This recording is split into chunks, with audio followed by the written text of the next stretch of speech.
Anaïs. Bonjour à vous, merci de passer ici et de vous intéresser à mon travail du coup. Est-ce que tu peux nous dire où nous sommes et te présenter? Ouais, alors ici nous sommes au CSKS, c'est un centre de kiné et du sport. On est à Gerland dans le 7e arrondissement de Lyon. Je travaille ici avec trois collègues et moi je suis spécialisée en kiné du sport et tout particulièrement dans la prise en charge du danseur, de l'acrobate et du gymnaste. Alors la kiné du sport, c'est une spécialité que j'ai fait après mon diplôme d'état de masseur kinésithérapeute. J'ai basculé dans le monde de la gym parce que c'est ce que j'ai pratiqué moi étant plus jeune. Et c'est en 2016, lorsque je suis allée à Berlin, que j'ai travaillé dans un cabinet spécialisé dans la prise en charge du gymnaste, du danseur et de l'acrobate, que j'ai découvert en fait le monde de la danse et que j'ai beaucoup apprécié en fait à travailler avec ces gens. Je me suis beaucoup intéressée à leur sport, je suis allée les voir en entraînement pour comprendre un petit peu les contraintes de mouvement qu'ils avaient. Et je suis même allée du coup en cours de ballet, en cours de barre à terre et tout pour bien comprendre et je me suis vraiment passionnée pour ça. Donc en rentrant en 2019 à Lyon, j'ai voulu recréer en fait ce que je vivais à Berlin dans mon cabinet. Et c'est comme ça que je suis arrivée en contact avec la compagnie Au Fait et puis maintenant avec d'autres danseurs, d'autres compagnies. Finalement, quelle est la particularité de ce public alors de danseurs dans ton travail? Ce que je trouve particulièrement intéressant avec les danseurs, mais on a la même chose chez les acrobates et les gymnastes, c'est qu'ils ont une conscience corporelle qui est absolument incroyable. Et du coup, il y a une facilité pour moi dans l'échange. Et on va tout de suite assez loin en fait, dans la rééducation. Les principes de base sont généralement acquis.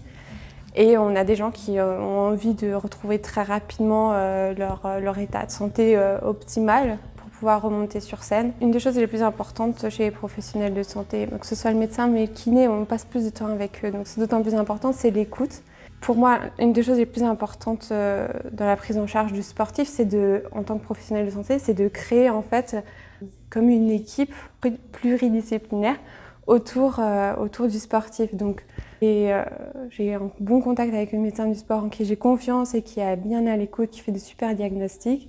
On est en train d'essayer de trouver des psychologues plutôt spécialisés dans le sport pour bien accompagner les danseurs, des diététiciens, mais aussi peut-être un podologue, quelques bonnes adresses chez les chirurgiens et tout ça. Un danseur qui se blesse ou qui ressent une douleur, que doit-il faire? Alors, dans un premier temps, en France, il faut toujours passer par le médecin. Donc, le danseur doit prendre contact avec son médecin généraliste ou son médecin du sport dans le meilleur des cas. Et c'est celui-ci qui donnera ensuite des séances chez le kiné. Pour les gens qui sont déjà en séance avec moi là, en kiné, généralement ils m'appellent, ils me disent qu'ils se sont blessés. Je les vois en première intention pour voir comment est la blessure et j'appelle tout de suite la médecin du sport qui les suit pour qu'il y ait rapidement un examen qui soit fait, ce qui a été le cas avec la danseuse. Et c'est ce qui permet en fait une prise en charge hyper rapide de la blessure, un diagnostic rapide et une durée de traitement moins longue comme ça. Alors là, je fais un peu de crochet sur cette danseuse qui s'est fait une belle contracture là sur le tibial postérieur.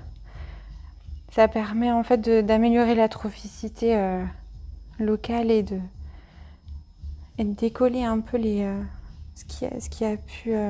plans de glissement qui ont pu fibroser. Elle s'est aussi fait une blessure à l'adducteur. On a du coup eu la confirmation sur l'IRM hier. Donc on va venir le travailler un peu en profondeur. On a fait déjà tout ce qui était exercice hier, donc on passe au manuel aujourd'hui. Il y a des mouvements un peu typiques qui donnent ce genre de blessure Oui, parce que la danseuse, là, elle s'est blessée vraiment sur un saut en écart. C'est des blessures qu'on fait souvent en ce qu'on appelle en overstretch, donc quand on vient vraiment trop étirer le muscle sur un mouvement plutôt brusque.